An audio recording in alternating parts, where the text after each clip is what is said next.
A Long Walk to Water, Chapter 5. All right, we're going to talk about Naya's story again. So she's in southern Sudan, and that's 2008. There was a big lake 3 days' walk from Naya's village. Every year, when the rain stopped and the pond near the village dried up, Naya's family moved from their home to a camp near the lake. Naya's family did not live by the lake all year round because of the fighting. Her tribe, the Nur, often fought with the rival Dinka tribe over the land surrounding the lake. Men and boys were hurt and even killed when the two groups clashed. So Naya and the rest of her village lived at the lake only during the 5 months of the dry season, when both tribes were so busy struggling for survival that the fighting occurred far less often.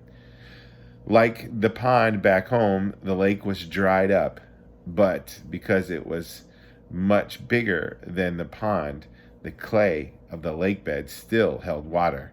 Naya's job at the lake camp was the same as at home: to fetch water with her hands. She would dig a hole in the damp clay of the lake bed. She kept digging, scooping out handfuls of clay until the hole was as deep as her arm was long. The clay got wetter as she dug until at last the water began to seep into the bottom of the hole. The water that filled the hole was filthy, more mud than liquid. It seeped in so slowly that it took a long time to collect, even a few gourds full.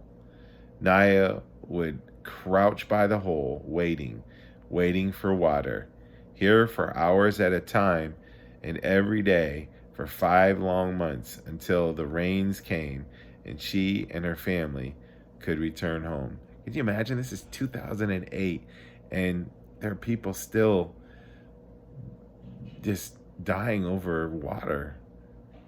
It's just unbelievable. All right, the next part is Sudan, or Southern Sudan in 1985, and we're talking about Salva's story. Salva's eye was swollen shut. Buxa's forearms were lumpy and raw. A friend of Buxa's had a fat lip. They all looked as though they had been in a terrible fist fight, but their injuries weren't bruises. They were bee stings. A fire had been started under the tree to smoke the bees out of the hive and make them sleepy. But as Buxa and the other Jurkol men were removing the hive from the trees, the bees woke up and were not at all happy to discover that their home was being taken away. They expressed their unhappiness very clearly by buzzing, swarming, and stinging a lot. Oh, but it was worth it, Salva thought as he touched his eye gingerly. His belly was rounded, lumps stuffed full of honey and beeswax. Nothing had ever tasted so good as those pieces of honeycomb, dripping with rich, luscious gold sweetness. Along with everyone else in the group, he had eaten as much as he could hold, and then a little bit more. All around him, people were licking their fingers in great satisfaction, except for one Dinka man who had been stung on his tongue. It was swollen so badly that he could not even close his mouth. He could hardly swallow. Salva felt very sorry for him. The poor man couldn't even enjoy the honey. The walking seemed easier now that Salva had something in his belly. He had managed to save one last piece of honeycomb and had wrapped it carefully in a leaf. By the end of the next day, all the honey was gone, but Salva kept the beeswax in his mouth and chewed it for the memory of the sweetness. The group got a little bigger with each passing day. More people joined them, people who had been walking alone or in little clusters of 2 or 3. Salva made it a habit to survey the whole group every morning and evening, searching for his family, but they were never among the newcomers.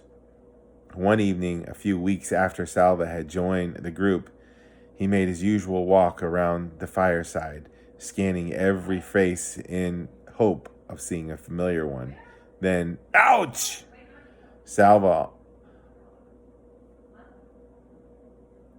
almost lost his footing as the ground underneath him seemed to move. A boy jumped to his feet and stood in front of him. "Hey, that was my hand you stepped on." The boy spoke Dinka, but with a different accent, which meant that he was not from the area around Salva's village. Salva took a step back. "Sorry, are you hurt?" The boy opened and closed his hands a few times, then shrugged. "It's all right, but you really should watch where you're going." "Sorry," Salva repeated. After a moment in silence, he turned away and began searching the crowd again. The boy was still looking at him. "Your family?" he asked. Salva shook his head.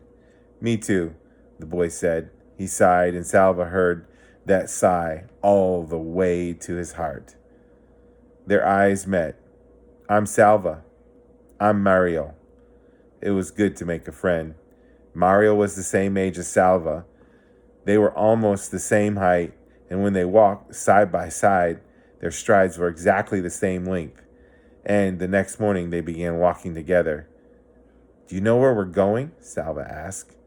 Mario tilted his head up, put his hands on his brow to shade his eyes from the rising sun. "East," he said wisely. "We are walking to the morning sun." Salva rolled his eyes. "I know we're going east," he said. Anyone could tell that. "But where in the east?" Mario thought for a moment. "Ethiopia," he said. "East of Sudan is Ethiopia." Salva stopped walking. "Ethiopia? That is another country. We can't walk all the way there." "We are walking east," Mario said firmly. "Ethiopia is east." I can't do another country," Salva thought. "If I do, my family will never find me." Mario put his arms around Salva's shoulder. He seemed to know what Salva was thinking, for he said, "It doesn't matter. Don't you know that if we keep walking east, we'll go all the way around the world and come right back here to the Sudan? That's when we'll find our families." Salva had to laugh.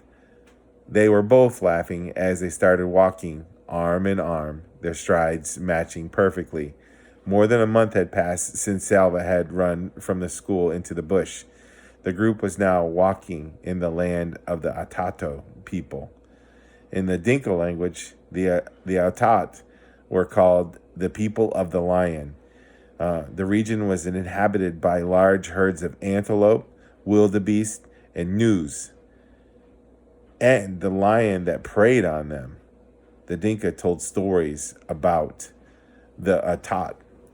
When an Atat person died, he came back to earth as a lion with a great hunger for human flesh.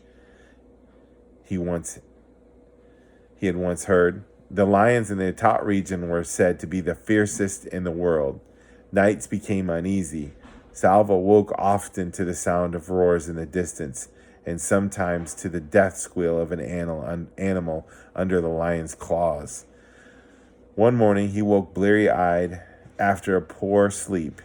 He rubbed his eyes, rose, and stumbled after Mario, and they began walking yet again. "Salva?" It was not Mario who had spoken. The voice had come from behind them. Salva turned. His mouth fell open in amazement, but he could not speak. "Salva!"